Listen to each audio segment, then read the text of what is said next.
આપણે સૌ આજે આ મંગલમય ઉત્સવની અંદર ભેગા થયા છીએ. આપણે મંગલમય ઉત્સવની અંદર બેઠા છીએ અને જે મુખ્ય કડી છે, જે મુખ્ય સ્ત્રોત છે એ છે રિદ્ધિમા. જે રિદ્ધિમા ના પાવન સાનિધ્યમાં આજે આપણે વિવિધ પ્રકારના ઉત્સવો અને તેમજ મુખ્ય આજે દશેરાનો મહામહોત્સવ તરફ આપણે સૌ એકઠા થયા છીએ. તો એમનો એક નાનકડો પરિચય.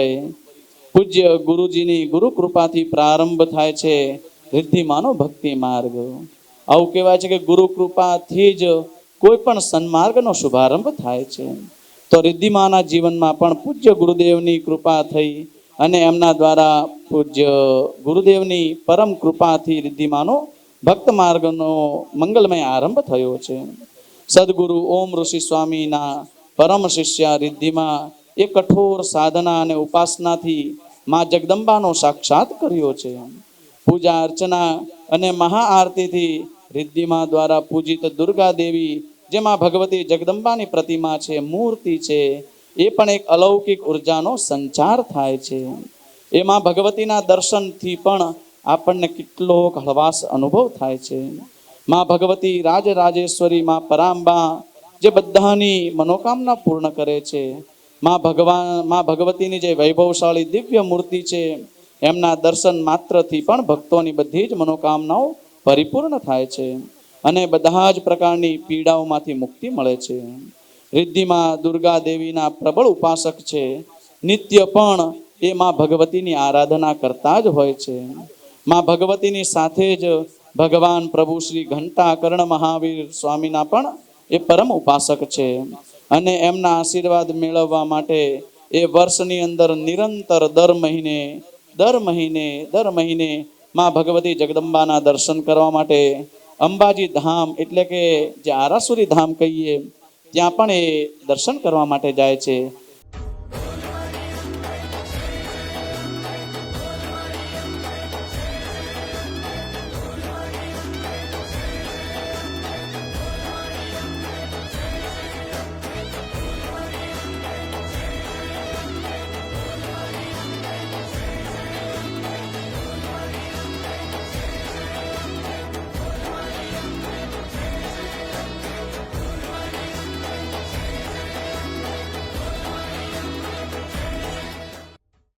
તેમજ પરમાત્મા શ્રી ભગવાન ઘંટાકર્ણ મહાવીરની આરાધના, એમના દર્શન કરવા માટે એમનું જે પરમધામ છે મહુડી ધામ, ત્યાં પણ એ નિત્ય દર મહિને પધારતા હોય છે. માં અંબા માતાજી અને ભગવાન ઘંટાકર્ણ મહાવીર દાદાના પરમ આશીર્વાદથી રિદ્ધિમાં પણ સ્વયં માં ભગવતીની શક્તિ અને ઉર્જાનો સંચાર અંતઃકરણથી થાય છે, જેમનાથી રિદ્ધિમાના દર્શન માત્રથી પણ ભક્તોને નવી ઉર્જા પ્રાપ્ત થાય છે. બધી જ જીવનમાં કોઈ પણ પ્રકારની નિરાશા હોય તે બધી જ નિરાશાઓ દૂર થઈ જાય છે.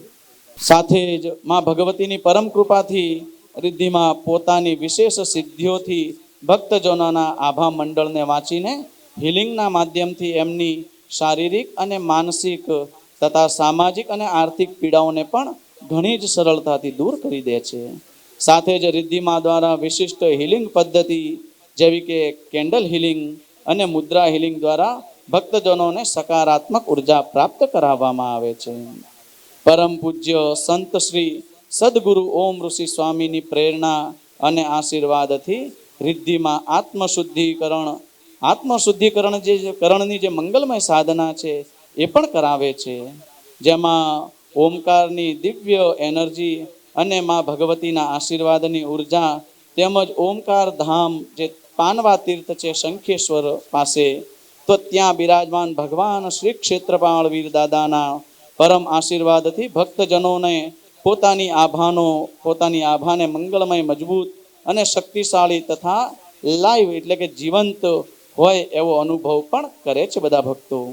સદગુરુ ઓમ ઋષિ સ્વામીની આજ્ઞા અનુસાર રિદ્ધિમા દ્વારા જે પણ શુભ દિવસો હોય, મંગલમય દિવસો હોય, એ દિવસોમાં વિશેષ જુદી જુદી સાધનાઓનું પણ આયોજન કરવામાં આવે છે. એ જુદી જુદી સાધનાઓ આપણે જીવનમાં એકાદ સાધના કરવી હોય તો પણ વિચાર કરવો પડે છે કે માં ભગવતી પરમાત્માની કૃપા થાય તો જ સાધનાઓ થાય. આરંભ તો વરી આપણે બધા કરી લઈએ, પણ એની પૂર્ણાહુતિ થવી એ પરમ કૃપાળુ પરમાત્માની કૃપા હોય તો જ કોઈ પણ સાધના આરંભ અને પૂર્ણ થઈ શકતી હોય છે. તો એવા રિદ્ધિમાં કે જે ગુરુ કૃપાથી જે જુદી જુદી વિવિધ સાધનાઓ કરે છે, ખાલી આરંભ નહીં પણ પૂર્ણ પણ કરે છે, સાથે જે એકાદ વખત નહીં પણ દર વર્ષે પણ કરે છે. તો એવી જે વિવિધ સાધનાઓ છે એમાં વિશેષ કરીને હમણાં જ જે સંપન્ન થવા જઈ રહી છે એ આસો નવરાત્રિની સાધના જે રિદ્ધિમા દ્વારા કરવામાં આવે છે. સાથે જ ચૈત્રી નવરાત્રિની પણ સાધના રિદ્ધિમા નિત્ય એટલે કે દર વર્ષે કરે છે. ભગવાન શિવની આરાધના, કેમ કે શક્તિ શિવ વગર અધૂરા ગણવામાં આવ્યા છે.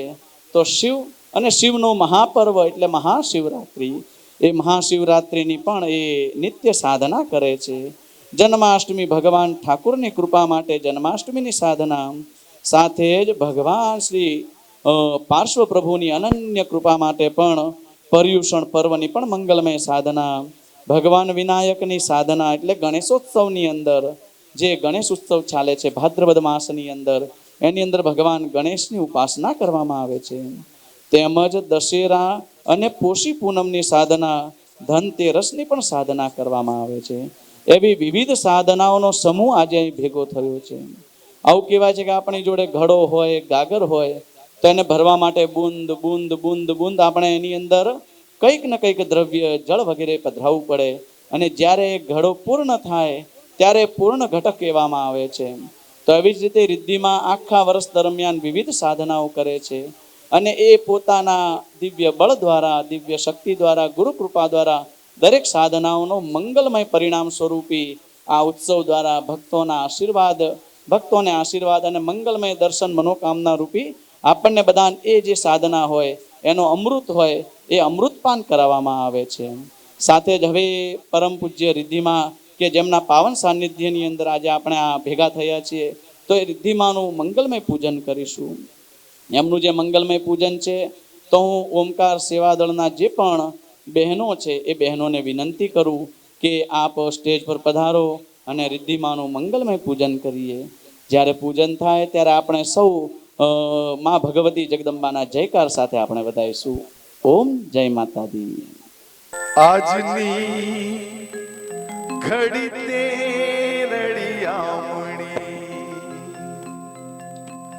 આજની ઘડી તે રળિયામણી, હારે ભલા આજની ઘડી તે રળિયામણી, હે મારા રિદ્ધિમાં વ્યાની રે વધામણી, જીરે વધામણી જીરે, આજની ઘડી તે રળિયામણી, હારે ભલા આજની ઘડી તે રળિયામણી. એક વાર માવડી મારે આંગણીએ આવો ને,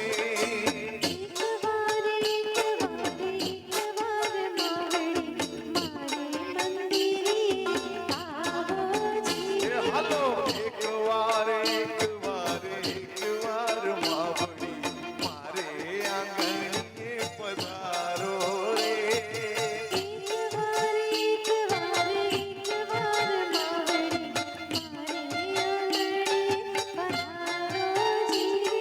આજની ઘડી તે રળિયામણી, હારે ભલા આજની ઘડી તે રળિયામણી. બોલો રિદ્ધિ મહારાજ જય. ઓમ નમઃ હરિ ઓમ. રસે રૂપે ચ ગંધે ચ શબ્દે સ્પર્શે ચ યોગિની, સત્વં રજસ્તમશ્ચૈવ રક્ષે નારાયણી સદા. શક્તિ રૂપેણ સંસ્થિતા નમસ્તસ્यै નમસ્તસ્यै નમસ્તસ્यै નમો નમઃ. યા દેવી સર્વભૂતેષુ સર્વરૂપેણ સંસ્થિતા નમસ્તસ્यै નમસ્તસ્यै નમસ્તસ્यै નમો નમઃ.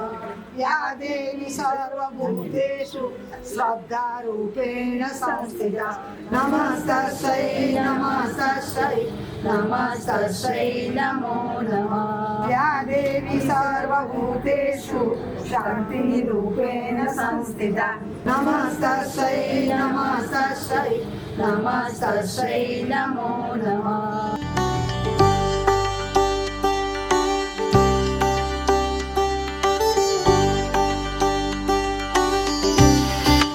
જે આજનો આ મંગલ પ્રસંગ છે દશેરા મહોત્સવ, તેની અંદર જે મુખ્ય મહત્વનો જે ભાગ છે મંત્ર શક્તિપાત, જે રિદ્ધિમા દ્વારા આપવામાં આવવાનો છે. તો હવે આપણે દિવ્ય મંત્ર શક્તિપાત તરફ આગળ વધી રહ્યા છીએ. આપ સૌને જે યંત્ર અને બ્રેસલેટ આપવામાં આવેલો છે એક પાઉચની અંદર, જે બ્રેસલેટ અને જે યંત્ર સ્વરૂપી જે છે એ આપણે બધાએ હાથની અંદર રાખવાનો છે. જમણા હાથની અંદર રાખીશું. જમણા હાથની નીચે આપણે ડાબો હાથ રાખીને આપણે શક્ય હોય તો આપણા નાભી કમળની જોડે રાખીશું. સાથે જ જે બ્રેસલેટ છે અને યંત્ર છે એ આપણે જે પેલું જે પાઉચ જેવું છે એ પાઉચમાંથી આપણે બહાર કાઢી દઈએ, એટલે આગળની વિધિ જે મંત્ર શક્તિપાત જે છે એ રિદ્ધિમાં આપણને કરાવી શકે. એનો મહત્વનો જે મુખ્ય સ્ત્રોત છે એ છે આજનો મંગલમય મંત્ર શક્તિપાત. તો આપણે સૌ મંત્ર શક્તિપાત તરફ આગળ વધીએ. સૌને જય માતાજી. ઓમ નમઃ. જય માતાજી. આજે આપણે દશેરાના પાવન પર્વ પર એકત્રિત થયા છીએ. ખૂબ જ ભાગ્યશાળી છો જે અહીંયા બેઠા છે, કેમ કે દશેરાના આ પાવન પર્વ પર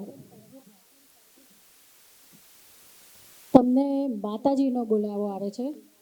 તમે તમારા મનથી નથી આવી શકતા, એટલે આજે જે પણ ભક્તો બેઠા છે એને માતાજીએ બોલાવ્યા છે. અને આજે જે દશેરાના દિવસે આપણે વિજય પ્રાપ્તિનો દશેરાનો પર્વ કહેવાય છે. એટલે આપની જે બી મનોકામના હોય એ મનોકામના મનમાં કરવાની છે. અને આ જે સદગુરુ ઓમ ઋષિ રચિત તમને હું મંત્ર શક્તિપાત આપીશ, એને ખૂબ જ ભાવથી તમારે સાંભળવાનો છે. આંખો બંધ કરી દેવાની છે. બેકને બને તો ટટ્ટાર કરી દેવાની છે. અને જે બી તમારી મનોકામના છે એ મનોકામના મનમાં બોલવાની છે, જેના ઉપર તમારે વિજય પ્રાપ્ત કરવો હોય. બધાએ યંત્ર હાથમાં લઈ લેવાનું છે. ઓ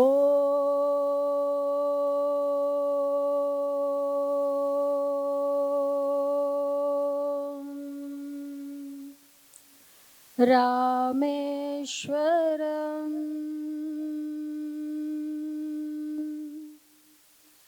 વિજયમ વિજયમ નમઃ. ઓમ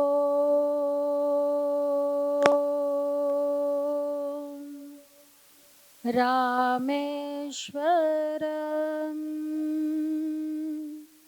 વિજયમ વિજયમ નમઃ. ઓમ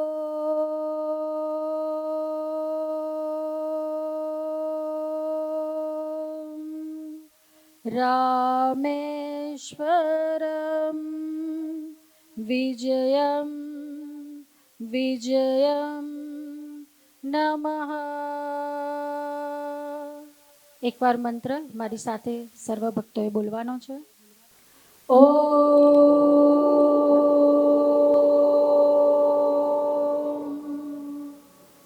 રામેશ્વરમ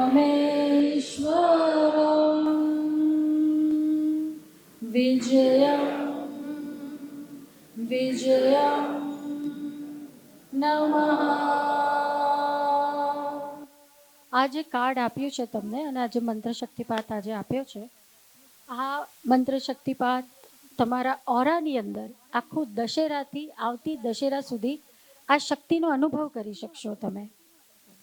કેમ કે આ એક અલૌકિક શક્તિ છે, જે દેવી શક્તિ તમારી ઓરાની અંદર